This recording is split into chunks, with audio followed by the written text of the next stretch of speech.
We are here live with Dr. Osler on the Crooked Spine Show today on Monday. I think it's February 22nd. He has been a doctor for a long time, 20 years plus, going through school and everything else. He can give his background. And I want to know why and how his chairs help us sit better to avoid back pain, keep our back strong, keep our back moving to help our bodies stay healthy. So, Doctor, introduce yourself and see what's going on. Well, my name's Turner Osler. I'm a emeritus professor now at the University of Vermont in the Department of Surgery, also adjunct faculty in the Department of Mathematics and Statistics. I was a trauma surgeon for almost 30 years, and then I did 10 years of epidemiology after I got a master's degree in biostatistics. And as I started doing epidemiology, I was sitting around a lot, and for the first time in my life, my back started bothering me. And because I'd been to medical school and I have access to the world literature, I thought, how hard can this be to figure out? I'll just figure it out. So I bought basically every chair that existed trying to solve this problem. And they were all terrible as far as I could tell.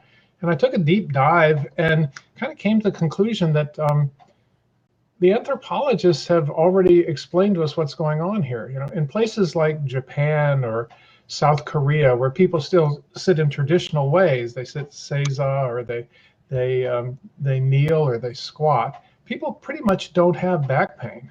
But in America, 80% of people have back pain at some point in their life, bad enough to send them to a healthcare professional. And this is amazing because the human spine is perfect, right? I mean, they've been working on it for 4 billion years if you count all the prototypes, and it's been in daily use for 3 million years as humans are hunter-gatherers, hunting and gathering. And yet it fails 80% of us. So how does that happen? And the answer is our spine isn't really designed for the way we've decided to use it just in the last 100 years. I mean, the whole business of sitting slumped for 8 or 10 or 12 hours a day is way outside our design envelope. We're supposed to be up and around, chasing rabbits, running from jackals. So this business of sitting slumped all day long is terrible for our posture. It results in a loss of our core musculature.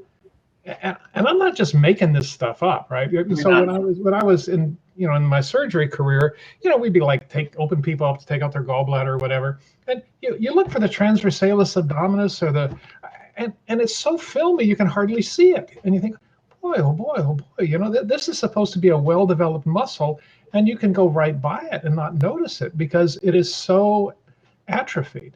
And as Hippocrates said, 2,000 years ago, that which is used develops, and that which is not used wastes away.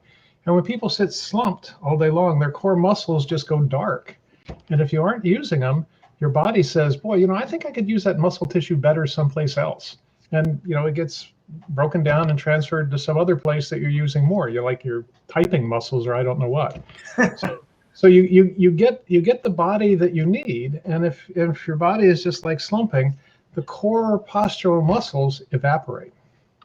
And I think a lot of it is okay, that makes sense to me as a chiropractor, makes sense to maybe a lot of my patients, but how do we start moving more if that's the problem, to make those muscles stronger and also able to have more muscle mass to hold our bodies up? So overall, if we have to sit, even though we're not meant to sit, how do we adapt to that position, that load transfer, that change in center of gravity, doctor? No, you hear people constantly say, well, you just need a app on your phone that tells you to get up and do 100 push-ups every hour, or painful. But pretty much that isn't going to happen, right? Because when you think about it, you never see a orangutan or a bonobo or a chimp like doing push-ups, right? No. I mean, animals are naturally evolved to get the exercise that they need in their environment. But we've radically changed our environment, so we've designed out the exercise that our bodies not just crave, but require. And so, how do you fix that? Well, you can't shame people or yell at people or blame people and expect them to change their behavior. We know this from work in epidemiology. I trained with a storied epidemiologist at Hopkins, Sue Baker. And she said, you just never are going to or shame people into behaving in a more intelligent way. You have to change their environment. You have to make it impossible for them to do the wrong thing. And so you can yell at people about drunk driving or driving too fast all you want. But if you put a divider down the middle of a two-way highway, people can't hit each other head on. It's that simple. And so we have to redesign sitting so that people have to sit better, have to sit actively. And so, when you come to that insight, you think, okay, fine, now we just have to make a chair that requires people to use their core muscles to sit as they would if they were walking. And, it's not so easy, but you can imagine a chair that moves a little bit, so people have to constantly rebalance themselves in order not to fall off. So it makes sense for where if you have poor posture and your body set is slumped over and hunched over, can you still maintain that balance on a moving chair without falling off and embarrassing yourself? Well, that's the thing. It's very hard to slump on a moving chair. You almost can't do it because you have to be balanced with all of your 24 vertebrae stacked neatly.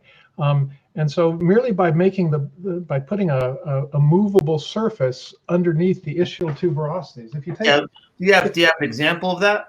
Yeah, if you take the human pelvis, okay, this is like a human pelvis from behind, from in front. This is where the babies come out. That's the setup. And if you look at people, this is right here is where I'm not doing very well. You're okay. The femurs plug in, and the human body is designed to balance on top of the head of the femur. And if you look directly plumb straight underneath that, there's this bump right here, which is the ischial tuberosity. Mm-hmm. So you're designed to balance on your femur, but you have this kickstand under the human body, which is these two bony prominences right here, the ischial tuberosities. And so if you put these ischial tuberosities on a surface that moves in all directions, well, it's a lot like standing on your femurs. Mm-hmm. And so by making a chair unstable, you let people have the experience of walking while sitting. Now, you can find video. You can find a very interesting piece of video footage on YouTube where there's a guy who's walking, but he has no legs. Okay. He was born congenitally with no femurs, and so he just walks quite comfortably, but he walks on his ischial tuberosities. He just steps ahead with one ischial, and so he's taking quite short steps, just a few inches, but he's making perfectly fine progress, and his posture is good, and his progress is good, which convinces me that walking isn't about your legs. Your legs just amplify what's going on with your spine and your pelvis. So walking is fundamentally about your spine and your pelvis. Your legs just make you get there faster. Yeah. And so if you can free the pelvis and the spine so that you can have the motion of walking, you can be walking while you're sitting at your desk without having to bother to figure out where you're going to go. All of the reflexes, all of the muscular activity is the same as walking, just your legs aren't involved. And Doc, do you have a chair as an example to how they work? And right. So to make a chair unstable, there are a couple of problems. One is you want to make one of these things as inexpensively as you can so everybody can have one. As an epidemiologist, if your solution to some important problem is eye-wateringly expensive, you haven't solved the problem. So, I spent quite a lot of time trying to figure out the simplest possible mechanism to make a seat pan of a chair unstable so it would move. And what it came to was this shape. Okay. This shape is, it's an odd thing. Technically, technically it's the volume of intersection of two cylinders at right angles with non-coincident axes and possibly different radii. So think where my fingers overlap when I push them firmly together. So if you take this shape and put it on a surface, it rocks. And if you take another flat surface and put it on top, it rocks. And if you put it between two flat surfaces, you get omnidirectional rocking. And you get it for the just by creating this shape. Turns out this is a novel geometric solid. Archimedes sniffed around something sort of like it, but he missed it because he was always using coincident axes, and we had the insight to use non-coincident axes. And it turns out you can own a shape. So we patented this. we own this thing. But if you take this shape and slip it under the seat pan of a chair, you get a chair that moves in all directions. And because it's just a shape, it doesn't wear out. There's nothing to break. There's nothing to lose. There's no friction. There's no friction. It puts you exquisitely balanced in a way that you have to constantly be doing a little bit of balancing. No one has ever fallen asleep on this chair because your core has to constantly be intelligently engaged, or you will. It's tough love. You'll find yourself on the floor. It's sense of pride, basically. I don't want to fall, so I'm going to stay awake when I'm working. Well, but it's a feeling that you're very comfortable with, because children take 6 months, 8 months, a year to learn how to walk. Mm-hmm. Why does that take so long? It's because it's immensely complicated to walk and keep your spine all balanced with all the vertebrae one on top of another. It takes a lot of programming of the reflexes in the spine, basically, the spinal reflexes. We're talking about having legs that are on the ground, going through your hips to your upper body to the top of your head. So you're having to balance out all those muscles, joints, nerves, and body mass based on what's going on. If you don't have an ankle injury, if you don't have other things going on, when you're sitting now, you decrease that amount over time, even though you have a less, if you want to call it, distance from your brain to your pelvis, but there's still center of gravity mass change versus if we're standing. So how did our body get used to that and get our body stronger to handle that? Does this also help your upper body and shoulders too, or just your lower back? Well, it actually changes everything because it requires you to sit with a balanced posture right the way up. So, just to see how these things work, we go out to the walking street in Burlington, Vermont, Church Street, on a sunny day, just put out some chairs and invite people to try them out, with no prompting. And it's always the same, people sit out on them and, first they lose their balance for a moment and then they find their balance. And then within 60 or 90 seconds, a minute or two maybe, their posture basically becomes perfect. Their sternum comes up, their head comes back, it balances on the atlas and axis, their shoulders come down. They're basically sitting in the noble posture of meditation, because that's how their spinal reflexes balance stuff when their pelvis is unstable.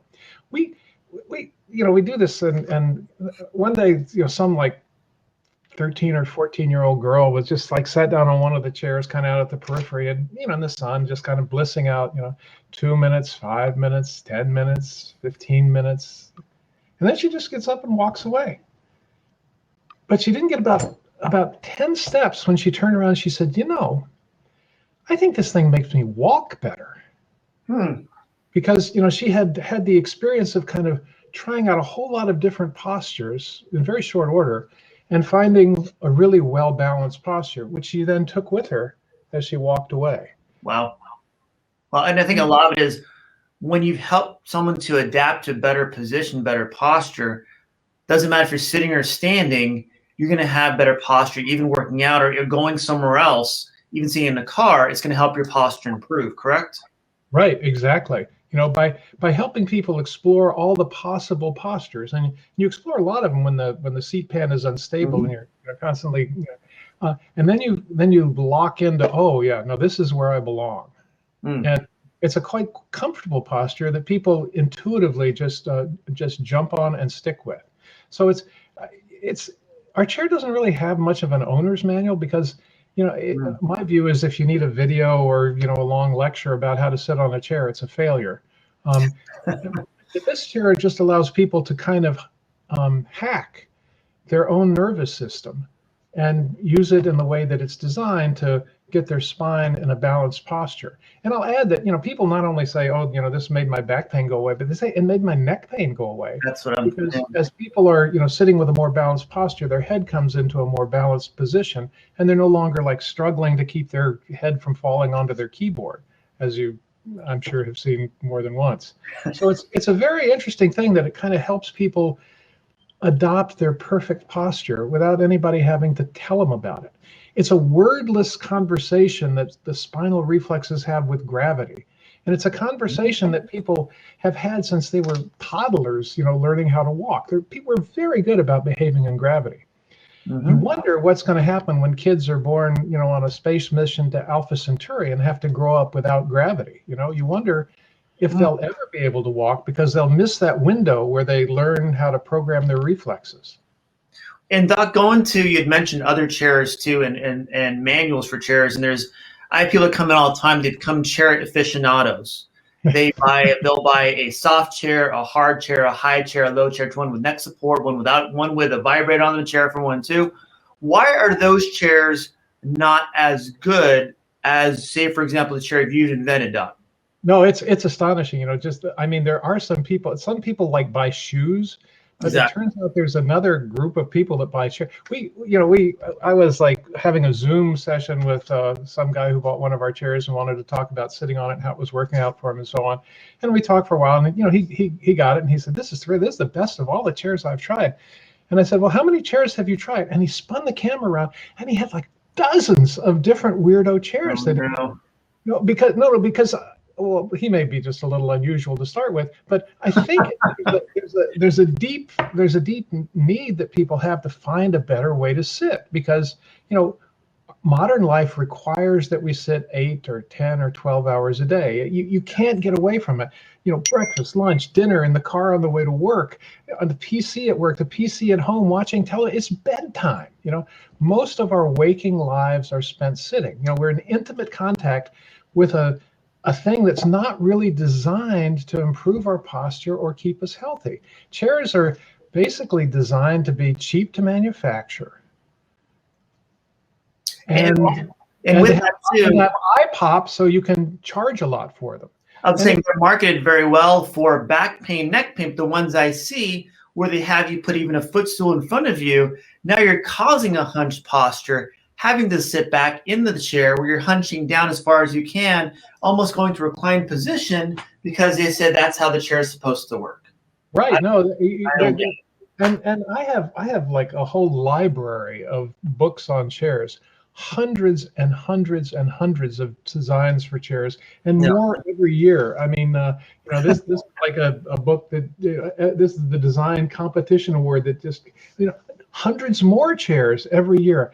But the thing is, these chairs are designed with the idea of making something new and desirable, but hardly ever is the idea to make something that's useful and healthful.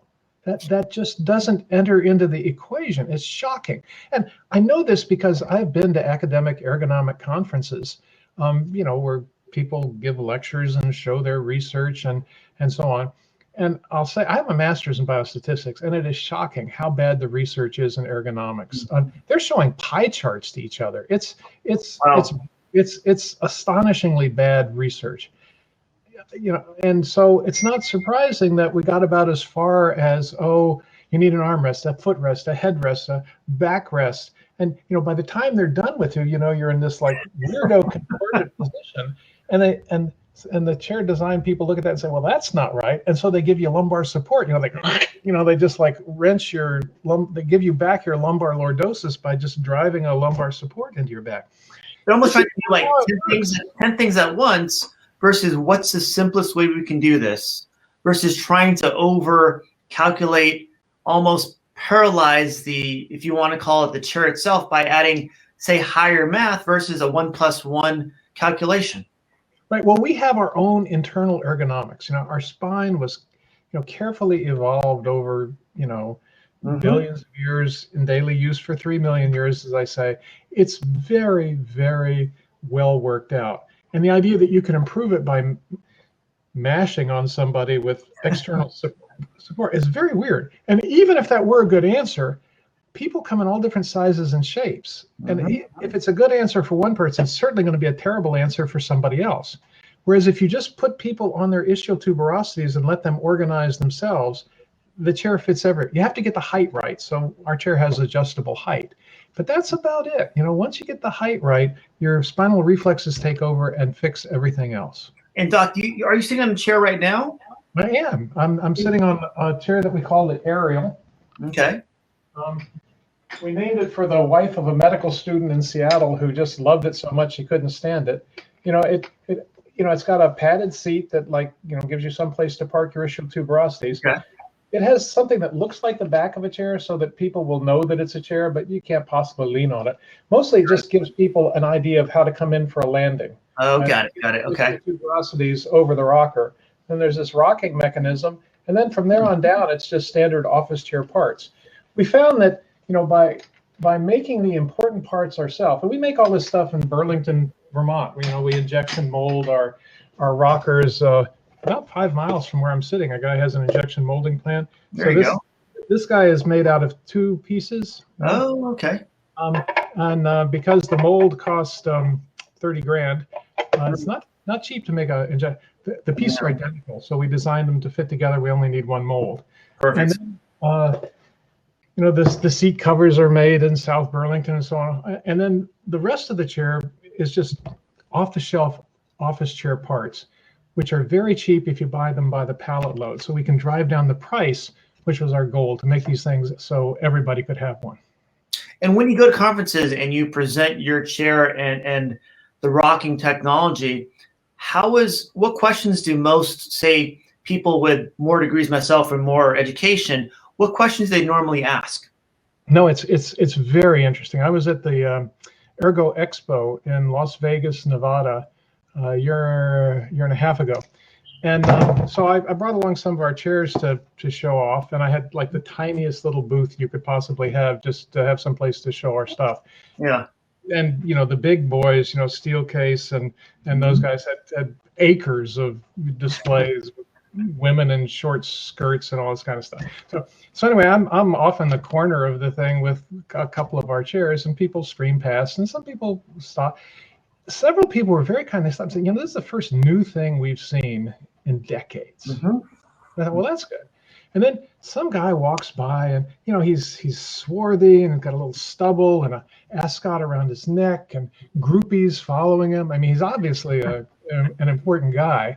And so he sits down on a chair, and he's sort of confused by the whole thing. It's new, obviously. And so he gets up, and his wife sits down, and she goes, "Oh, Francisco, this is terrific." And so, Francisco and I have quite a long conversation. It turns out he's like a god in the world of office chair design. He was on the original Herman Miller Aeron design team in 1994. They've sold over 8 million of these things. So he's sitting on our chair, and he's talking about chair design and production runs and double rub tests for fabric and this and that and the other thing. And I'm talking about anthropology and physiology and different wavelengths. Yeah. We're like from different universes. And it's a very interesting conversation because he is very goddamn smart. He knows a lot about chairs because it's his life, So anyway, so it was a very interesting conversation. I get back to Burlington and I find an email waiting for me, and it's from Francisco. And he says, "I feel terrible. I've spent my whole life trying to make chairs so comfortable no one would want to get up. And now I find that sitting slumped in a chair all day is a catastrophe for people's posture, their core strength, back pain, and their metabolic picture.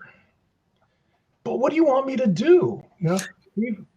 We've convinced people they can't sit without lumbar support, and now I cannot sell a chair unless it has lumbar support."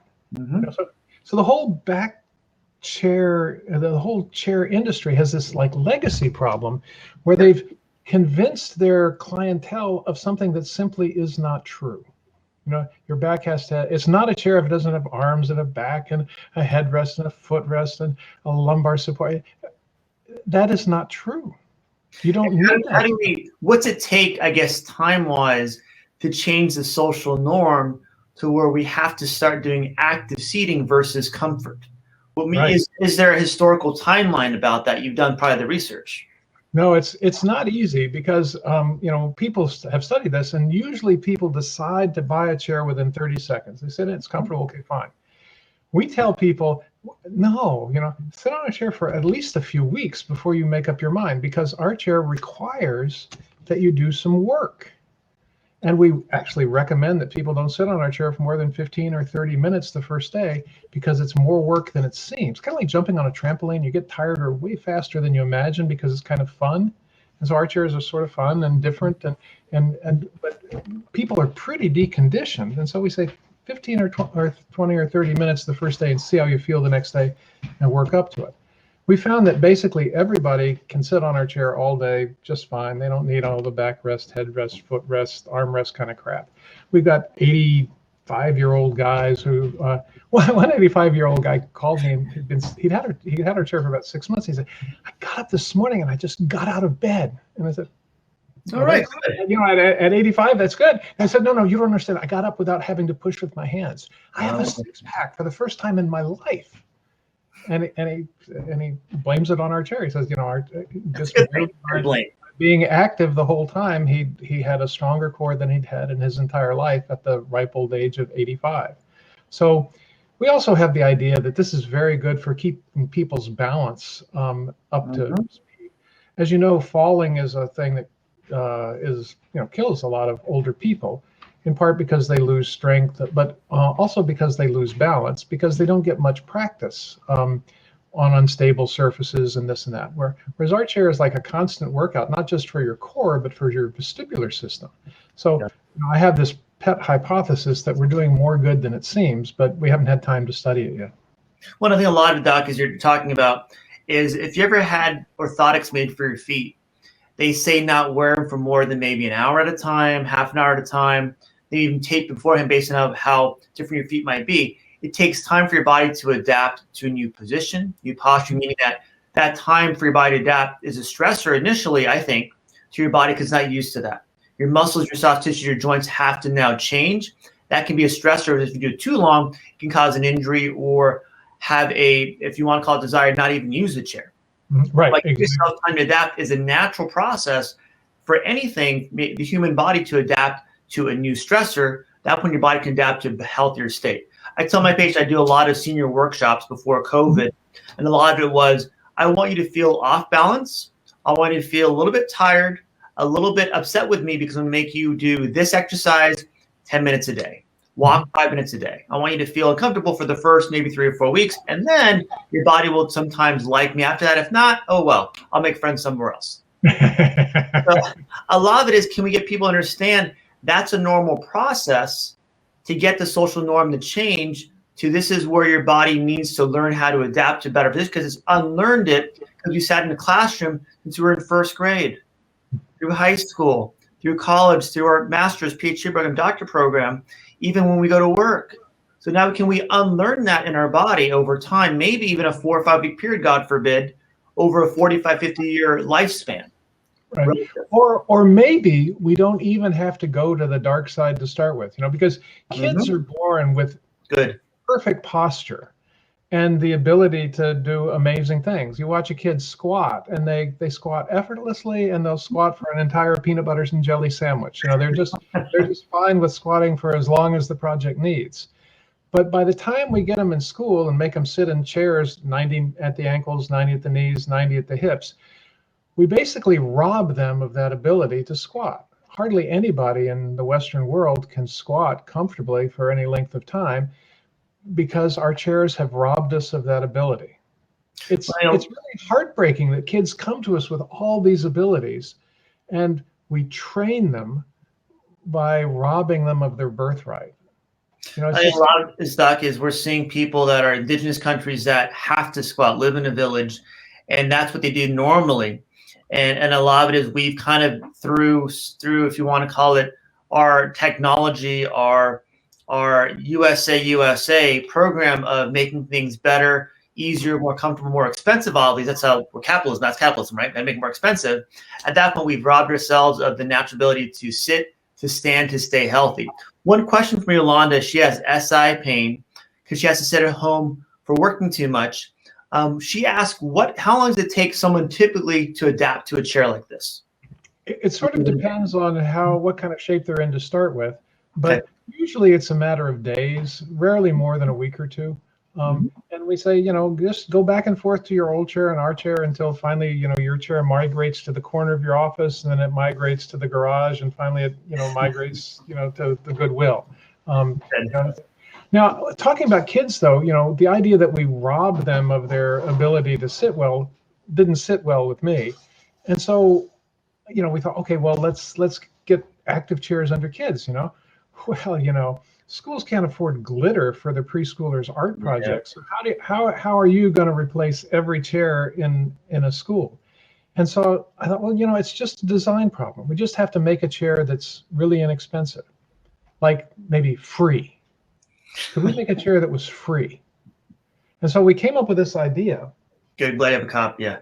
Where we have this pattern that you can cut out of plywood. It's 4 pieces of plywood, 2 legs that lock together with a self-locking joint that we invented, and then a little pedestal, and then a seat top. And the rocking mechanism is a tennis ball that tennis balls are cheaper than free because people pay you to take them away. And then a seat top, and it's all stitched together with a little bit of bungee cord. So when you're done, it kind of looks like a button.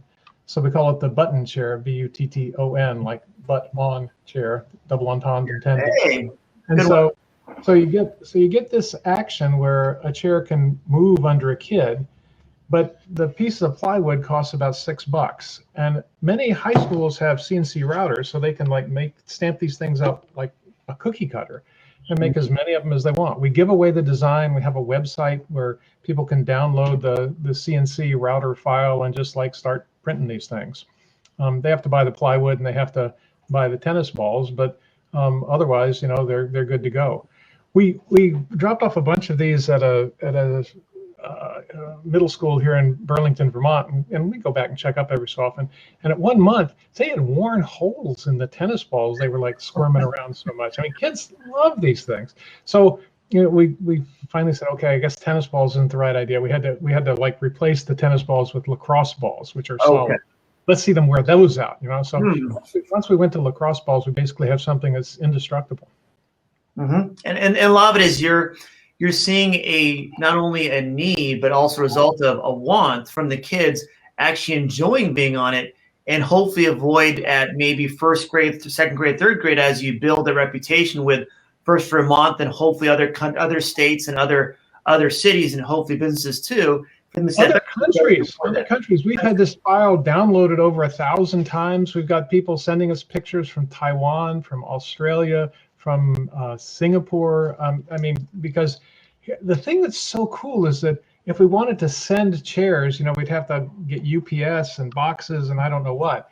But because it's just a design, we can send zeros and ones over the internet. They get where they're going. Somebody turns on a CNC router and out come the chair. So it's like we're stuffing chairs through the internet. It's almost a vocation at that point to change people's posture at a younger age. At that point, they can actually enjoy the rest of your generationally, getting them to improve posture. So within probably 30 years, at that point, won't have any back problems. That's another career. Hopefully, I'll be retired by then. Exactly, and that's the thing that's so cool about it, because if we can get kids to think this is normal, they'll demand it for the rest of their lives, and that'll be that. And I've been sitting on one or another of our prototype active chairs for 5 years now, I guess. And I've gotten to the point now where if I sit on a normal chair, I think, what's wrong with this thing? It feels stuck. So my idea is that active chairs begin to seem normal. And Doc, you wanted to ask a question too. Can you try them out? We're in Southern California. Is there places to try them out locally? Yeah, so it's very hard for our little startup to put bricks and mortar chairs every place in the country. But this is what we've done. We say, listen, just order one and we'll send it to you. And if you don't like it, send it back. We'll pay the postage both ways. Wow. And that sounds generous, but it's not, because only about 4% of them come back. People love these things. Well, and your return on investment by doing that for somebody, not only do you have someone using the chair and getting themselves healthy, now somebody can leave you feedback, a testimonial review to help your overall business, so that shipping will pay itself tenfold backwards, correct? Oh, yeah, absolutely. And actually, we on our website, we ask people, how did you hear about us? And the response we get most often is word of mouth. It's just like, we don't waste your money by advertising. I spend my time talking to nice people like you and doing talks and so on. And so, because again, as an epidemiologist, our mission is to make it so inexpensive everybody can have one. And we do that by not doing it the way a normal chair company would do it. And part of it's that I have no idea how to be a business person, because I wasted 30 years of my life in the operating room. I didn't get out much. I have no idea how any of this stuff is supposed to be done. So we're doing it the correct way, though, to help people versus making a profit. Right, exactly. And my view is, we'll probably make money, but I don't actually much care. My retirement's paid up. I'm in it to change the way people sit. And ironically enough, you'll probably be a billionaire before somebody else. I guess that would be fine, but actually it's not likely to happen, because our business model, our plan is that every time we find a way to make these things less expensive by scaling up or whatever, we'll just bring the price down. My kid is a little alarmed that this is a plan, but that's his problem. Yeah, you'll worry, his generation can worry about that. But making it, you're almost putting yourself out of business, because you made technology improve to make it simpler and less expensive. Simpler, less expensive. At that point, you're going to have more people using it. So your if you want to call it your name, your reputation will live on for centuries and years. You'll have a statue somewhere made of you. Well, my role model, that 3-point seat belt that you put on every time you get in your car? Yes. So that's in every car? Yes. You know that a guy has a patent on that? Oof. Wow. Do you know how much money he made? No. Really? He gave it away. Good for him. He said, this is so important. Mm-hmm. I'm going to make it available to every car company. Fantastic. That's what we hope for. Think of that. We need more people like that, Dr. Osler, that actually help people, help the community, help the world, help our families stay safe, healthy, and strong, to help just being a good human. Yeah, no, it's astonishing, and so more people should know this. It's astonishing. Right. And the goal with this podcast, even though I'm a very small time podcast, I'm glad your team reached out to be on my show. As a chiropractor, I want people to get better no matter what. This show, obviously, there's no cost to me. It's fun, it's time consuming, it's entertaining. Obviously, that's why I do the show, to make all of us have fun and enjoy our work. Your work being making chairs to help the world, me being helping people's backs and necks feel better within my small little community. So, Doc, anything to end the show with? I put all your information on the show. I put all your links for when Yolanda is going to order a chair. I know she will. Well, I hope she likes it, and we want to hear from her if she does, or especially if she doesn't. We learn a lot from people who criticize us too, but most people like these things. And a lot of it is too, if you can get something out here that if I can help you out with, to get some demos out here, then people can try them and see them. That helps grow that foundation of helping the world get a little bit better from what you do. I mean, whatever works right for me, let me know. Mm-hmm. No, that'd be good. That'd be terrific. And she says she will, and she is. She's a phenomenal lady. She's a phenomenal lady. That's all I have to say. I love her. All right, Doctor, anything else to close? No, I think that's it. This has been fun. Thank you, Tony. No, thank you for the help. Thanks for Tim, and thanks for being who you are, and hope your family the best in Vermont. Bye. Cheers.